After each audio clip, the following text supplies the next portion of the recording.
उत्तराखंड में लोकसभा चुनाव के लिए सभी राजनीतिक दलों का उम्मीदवारों पर मंथन जारी है। जिताऊ कैंडिडेट्स की तलाश के लिए भाजपा, जसपा, कांग्रेस, सपा, बसपा और यूकेडी समेत तमाम दलों का मंथन चल रहा है। हालांकि भाजपा ने राज्य की 5 लोकसभा सीटों में से 3 पर प्रत्याशियों की घोषणा कर अपने विरोधी दलों से बढ़त बना ली है। वहीं कांग्रेस, सपा, बसपा समेत तमाम राजनीतिक दल अभी 5 लोकसभा सीटों में जिताऊ कैंडिडेट की तलाश कर रहे हैं। वहीं एक और जहां भाजपा पौड़ी और हरिद्वार लोकसभा सीट पर असमंजस की स्थिति में है, तो कांग्रेस राज्य की 5 लोकसभा सीटों में मंथन कर रही है। बताया जा रहा है कि कांग्रेस का 15 नामों पर मंथन चल रहा है। खबर तो ये भी है कि कांग्रेस हाईकमान ने लोकसभा चुनाव नहीं लड़ने की इच्छा जता चुके कांग्रेस नेताओं को एक बार फिर से चुनाव लड़ने के लिए तैयार रहने को कहा है। सूत्रों से मिली जानकारी के अनुसार कांग्रेस पार्टी ने प्रत्येक सीट पर 3-3 दावेदारों के नाम फाइनल कर दिए हैं। हालांकि अभी वरिष्ठ नेताओं की पूरी रजामंदी नहीं मिलने के कारण पैनल को अंतिम रूप नहीं दिया गया है। जल्दी स्क्रीनिंग कमेटी की एक और बैठक होगी, जिसमें पैनल तैयार कर केंद्रीय चुनाव समिति के पास भेजा जाएगा। कई बैठकें हो चुकी हैं। 10 तारीख के बाद दोबारा से स्क्रीनिंग की एक बैठक है। सीसी की बैठक के बाद अंतिम निर्णय बहुत जल्दी ले लिया जाएगा। अभी कोई डेट फिक्स नहीं है, लेकिन ये कहा गया है कि 9-10 के बाद ही दोबारा से बैठक होगी।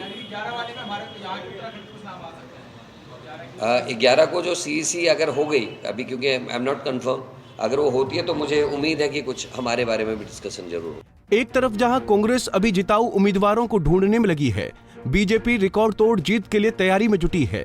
भाजपा ने 2024 चुनावी दंगल को जीतने के लिए मत प्रतिशत बढ़ाने के लिए काम शुरू कर दिया है। इसके तहत प्रदेश के प्रत्येक विधानसभा क्षेत्र के 5 बूथों पर 100% वोट हासिल करने का लक्ष्य रखा गया है। इसके साथ ही भाजपा ने राज्य के 5 लोकसभा सीटों को 75% मतों के साथ जीतने का भी लक्ष्य रखा है।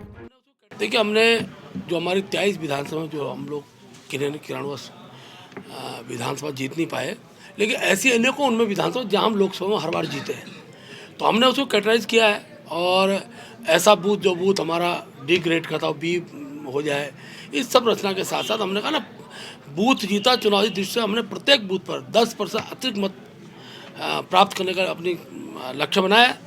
और मैदानी क्षेत्रों के अंदर जितना पिछली बार वोट पड़ा था, उसमें 370 अतिरिक्त वोट, 370 में इसलिए कह रहा हूँ कि श्यामा मुखर्जी को श्रद्धांजलि देने का हमको एक अवसर मिलेगा। और हमने तय किया है कि मैदानी क्षेत्रों में हम पिछली बार से 370 अतिरिक्त मत पड़ेगा, ऐसा हमने रचना में, अपने कार्य रचना में तैयार किया है। सवाल ये है कि एक और जहां भाजपा अपने लक्ष्य को हासिल करने में जुट गई है, तो दूसरी ओर कांग्रेस समेत तमाम विपक्षी दल अब तक प्रत्याशियों का चयन तक नहीं कर पाई है। ऐसे में आखिर कैसे विपक्षी एकजुटता भाजपा का सामना कर पाएगी? देहरादून से पंजाब केसरी टीवी के लिए आशीष रमोला की रिपोर्ट। हमसे जुड़े रहने के लिए हमारे YouTube चैनल को सब्सक्राइब करें और नई वीडियो की नोटिफिकेशन के लिए बेल आइकॉन को दबाएं।